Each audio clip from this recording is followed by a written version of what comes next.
শুভ দুপুর বন্ধুরা, আপনাদের খাওয়া হয়ে গেছে নিশ্চয়ই। আমি আজকেও আবার আমাদের লাঞ্চ নিয়ে চলে এলাম। তো আমি তো খুব সিম্পল রান্না করি, তো সেটাই আপনাদের সাথে শেয়ার করি। এটা হচ্ছে ফেসবুক করতে গিয়েই হয়েছে, আর হচ্ছে সেই ভিডিও করি বলে মেয়েরও আবদার যে মা আমাকে একটু সাজিয়ে গুছিয়ে খেতে দাও। আমরা নিজেরাও সেভাবে একটু সাজিয়ে গুছিয়ে খেতে বসে যাই, ভালো লাগে বলে। তো আজকে আমি কী কী রান্না করেছি একটু আপনাদের সাথে শেয়ার করছি। এখানে আমি ভাত নিয়েছি, আর লেবু তো নেব আমি, লেবু, কাঁচা পেঁয়াজ, আর আজকে একটু টমেটো কেটে নিয়েছি। শশা নেই আজকে, শশা সকালে খাওয়া হয়ে গেছে মুড়ির সাথে। আর হচ্ছে সকালে আমি বেগুনি করেছিলাম, তো সেই বেগুনি খেয়েছিলাম আর বেঁচে গেছে, তো আমি একটু ভাতের সাথে নিয়ে নিচ্ছি। আর করেছি পটল ভাজা। তো একজন দাদাভাইতে কমেন্ট করেছিলেন, বলছিলেন সকালে যে বেশি ভাজা খেতে নেয়, সেই জন্য আমি আর বেশি ভাজা করিনি। তো আর করেছি আমি মসুর ডাল। মসুর ডাল তো আমাদের রোজই হয়। আজকে মসুর ডালটাই আমি শুধু পেঁয়াজ ফোড়ন দিয়েই করেছি, পেঁয়াজ, পাঁচফোড়ন, টমেটো দিইনি। আর আজকে করেছি চিংড়ি ভাপা। কালকে এক বান্ধবীর সাথে আমার গল্প হয়েছিল চিংড়ি ভাপা নিয়ে, তো আমি দেখলাম যে ফ্রিজে আমার কয়েকটা চিংড়ি রয়েছে, আমি সেই চিংড়ি ভাপা করেছি সর্ষে আর পোস্ত দিয়ে।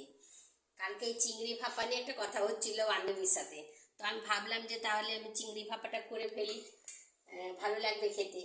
তো আর কি করেছি বলুন তো, আজকে এই যে ছোট ছোট ল্যাঠা মাছ ছিল, সেই ল্যাঠা মাছের ঝাল করেছি।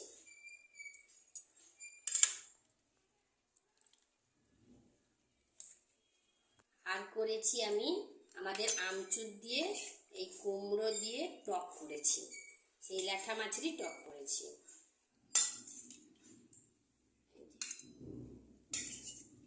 আজকে সবজি বলতে এটাই হয়েছে বেশি, আর কিছু হয়নি। আর এখন তো আম আম তো একটু নিতেই হবে।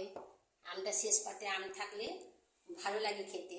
আর জলের গ্লাস আছে, আমি কিন্তু নুন নিই, কারণ আমরা কাঁচা নুন খাই না, সেই জন্য আমি নুন নিই না, কোনো দিনই নুন নিই না। তো চলুন বন্ধুরা খেয়ে নিই। তাহলে বন্ধুরা খাওয়া শুরু করি। আর আপনাদের নিশ্চয়ই খাওয়া হয়ে গেছে, আর যাদের যাদের খাওয়া হয়নি তারাও খেয়ে নিন। আমি একটু এবারে খাওয়া শুরু করি। খাওয়ার আগে একটু জল খেয়ে নিই, এটা আমাদের সব দিনেরই অভ্যাস। এই লেবুটা নিয়ে একটু মসুর ডাল নিয়ে খেতে ভালো লাগে।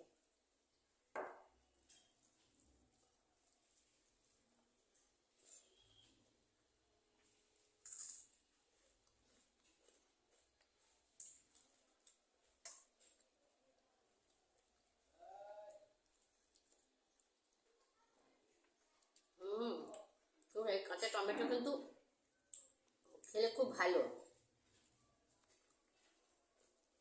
আপনারা বন্ধুরা খেয়ে নিন, আমিও খেতে থাকি। অসংখ্য অসংখ্য ধন্যবাদ।